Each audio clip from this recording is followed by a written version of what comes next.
Hi friends, இன்னைக்கு நம்ம வீடியோல என்ன பார்க்க போறோம்னா பெர்னாலிஸ் ஈக்குவேஷன்.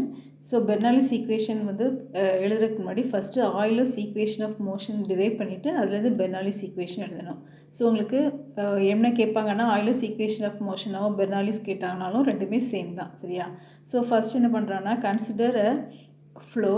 ஸோ ஃப்ளோவில் வந்து ஒரே ஒரு எலிமெண்ட் எடுத்துக்கிறோம், சிலிண்ட்ரிக்கல் எலிமெண்ட் எடுத்துக்கிறோம். ஸோ இந்த சிலிண்ட்ரிக்கல் எலிமெண்ட்டில் வந்து என்னெல்லாம் இருக்குன்னா இதோட ஸ்மால் லென்த் வந்து டிஎஸ், அதோட கிராஸ் செக்ஷன் ஏரியா வந்து டிஏ.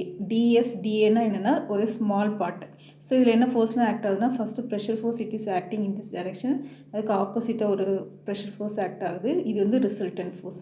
இந்த 3 ஃபோர்ஸுமே இதில் வந்து ஆக்ட் ஆகுது.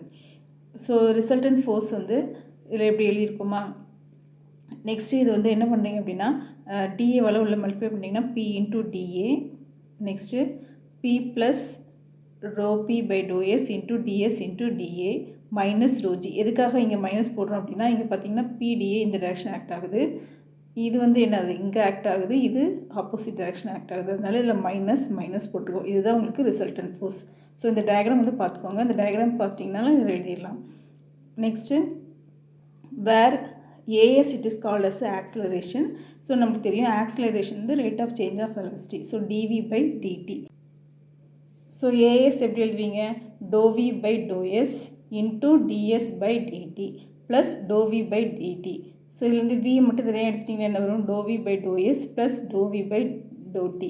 ஸோ dsன்றது என்னதுன்னா acceleration. So small element of acceleration தான் d நம்ம இண்டிகேட் பண்ணுறோம். ஸோ இந்த flow is steady dou v by dou t is equal to 0. அப்போ இந்த டேர்ம் 0 ஆயிரும். இப்போ ஆக்சிலரேஷன் வந்து v into dou v by dou s. So substitute this acceleration equation in 1. So first equation எழுதிருக்கோம்.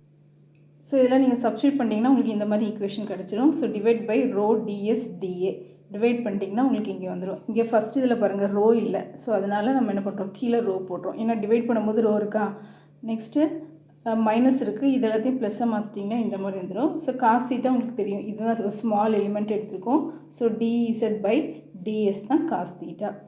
Next இதில் வந்து என்ன பண்ணுறீங்க அப்படின்னா this equation it is called as the Euler's equation of motion. So இந்த to B இருக்கா, to B வந்து டிபின்னு மாற்றி எழுதணும், சரி, ஸ்மால் இன்க்ரிமெண்டல் சேஞ்ச். ஸோ இது வந்து டிபி அப்படின்னு மாற்றி எழுதுறது வந்து Euler's equation of motion.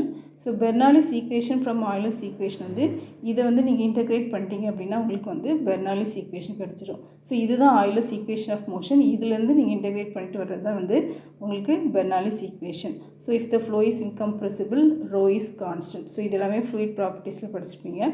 So இது டிபி பை ரோ வந்து பி பை ரோ ப்ளஸ் ஜிஇசட். ஸோ இதை இன்டகிரேட் பண்ணிட்டீங்கன்னா உங்களுக்கு வந்துடுமா V square by 2 is equal to a constant.